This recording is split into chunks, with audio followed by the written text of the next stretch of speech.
खूप म्हणजे हा लेडीज कसा स्कूटर चालवायची थोडीशी ती एकल्या राहून. यांच्या कपड्यामध्ये वेलपूर अल्पायन्समध्ये गॅप आहे. बरं. हां. या ठिकाणी गॅप पडून याला कमीत कमी 10-15 वर्ष झाले असतात. बरं बरं कमीत कमी. बरं. हा त्याच्या आधीचा प्रॉब्लेम असू शकतो. पण याचा तुम्हाला पाठवण्याची 2 ते 5 वर्ष भरण्यात त्रास नाही. नव्हतं. कधी कधी टीचं भरणं, चमक भरणं असं हो होतं. हो हो बरोबर. पलीकडे काय होतं नाही. पण आता 6 महिन्यात 12 महिन्यात काय झालं, इथे तर कार्टिलेज असतं म्हणजे गाडी इथे फाटून बाहेर आलं. हो. बाहेर आल्यामुळे ही नस ब्लॉक झाली म्हणजे दबली गेली. हां हां आता हां. ही जी नस असते ही नस कमरामध्ये, फुग्यामध्ये, गुडघ्यामध्ये तळपायाला कनेक्ट असते. त्यामुळे इथपर्यंत पुन्हा हा भाग आहे तुमचा बदल आहे. म्हणजे तुम्ही जास्त मांडी घातली, गुडघ्यावर बसले, मांडी घातल्यानंतर गुडघ्या बसले तर पाय जड पडतो, बजेट पडतो, कळतो. असं उभं राहता येत नाही, चालता येत नाही, मांडी घालता येत नाही. आता याला सायटिका प्रॉब्लेम म्हणतात. तुम्ही मरेपर्यंत जरी काच येऊन तळपायावरती ट्रीटमेंट घेत बसले, माझं चॅलेंज आहे बरं करून टाकतो. पहिली हे बरं होईल मग हे बरं होईल. आणि तुम्ही ज्या डॉक्टरांना दाखवलं तर हेच बघत बसतात. हो ते युरिक ॲसिड पहा हे पहा. करेक्ट बरोबर आहे. मला हेच म्हणायचं त्याने मरेपर्यंत जरी मी याच्या इलाज केला, माझं चॅलेंज आहे बरं करून टाकतो. दोन्ही पायाला तळपायाला होतं पण हा मग ही जी वेन्स असते कार्टिलेज सेंटरला बाहेर आलं तर दोन्ही साईडला टच झालं तर दोन्हीला प्रॉब्लेम. पण याला बऱ्यापैकी याला कमी असेल पण आहे बरं. याला पण आता जेव्हा इथली ती खाली आलेली वरती जाईल, बाहेर आलेल्या कार्टिलमध्ये येईल तेव्हा एक लेवल याचा एल एस फाईनचा इमाना केला स्पष्ट दिसतो. जसं आता एखादं डायबिटीज लागलं, BP लागलं, एकदा लागल्यानंतर तो आयुष्यभर असतो. म्हणजे तुम्हाला गोळी खाऊन पण नियमात राहायचं आहे बरोबर. गोळी खाऊन पण तो आयुष्यभर राहणार. तसा हा आजार असा आहे की तुम्हाला ट्रीटमेंट माझ्याकडे घेऊन पण किंवा कोणत्या पण डॉक्टरकडे घेऊन पण हा आयुष्यभर तुम्हाला सांभाळायचं आपलं घेऊन पण. याला आता नियम आहे, तुम्हाला याच्यापासून त्रास जर नको आहे तर याला आयुष्यभर नियम म्हणून तुम्हाला रेकॉर्ड करून देतो आहे. तर या तुम्हाला आयुष्यभर 15 किलोच्या पुढे वाकून वजन उचलायचं नाही, ते उचलता येणार नाही. दुसरं फालतू झोपता येणार नाही. दुसरं मोपेड गाडी जास्त चालवायची किंवा बेल्ट लावूनच चालवायची. आता बंदच केली गाडी. दुसरं जाड गादी जाड सोप्यावर बसायचं झोपायचं. बसल्यावर खाली जाईल असं आहे का घरी?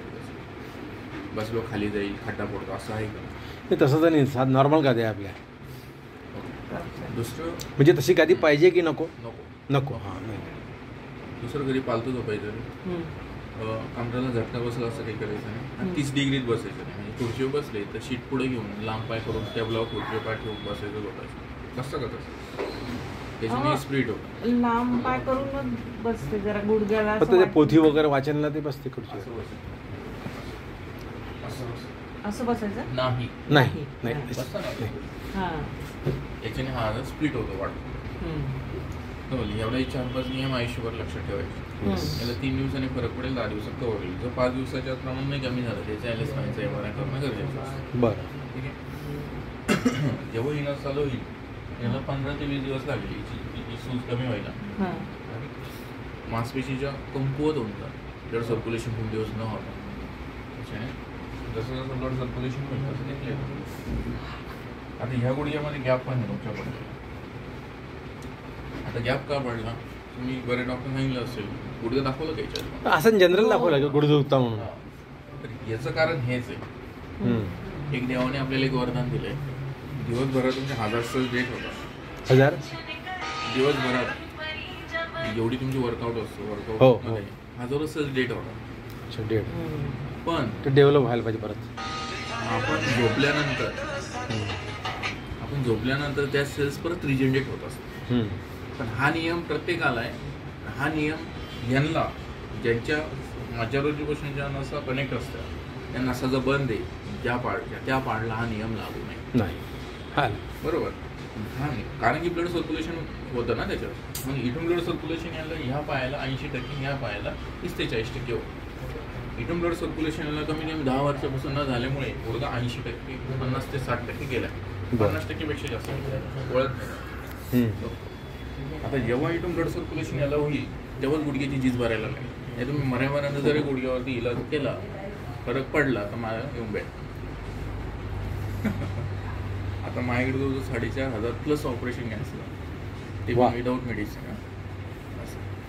आता तुम्ही एक्सरा जर केला गुडघ्याचा तुम्हाला डॉक्टर म्हणतील कॅल्शियम कमी झालं, ऑइल कमी झालं, गादी घ्यायचं. पण ते का कमी झालं हे सांगणार नाही करायचं. मला काय म्हणायचं, जर कॅल्शियम कमी झालं दोन्हीचं सारखं कमी झालं ठीक आहे, जर दोघांचं आहे बाबा, पण मग का कमी झालं हे सांगायला. हा नियम प्रत्येकाला एक देवाचं वरदान आहे आपल्याला, पण हे याच्यामुळे याची झीज होते. 80% डॉक्टर माहिती पण नाही असं. त्याला 3 दिवसानंतर फरक पडेल, 10 दिवसात कळवलं. ठीक आहे, खरं म्हणता व्हिडिओ बंद करा. थँक्यू.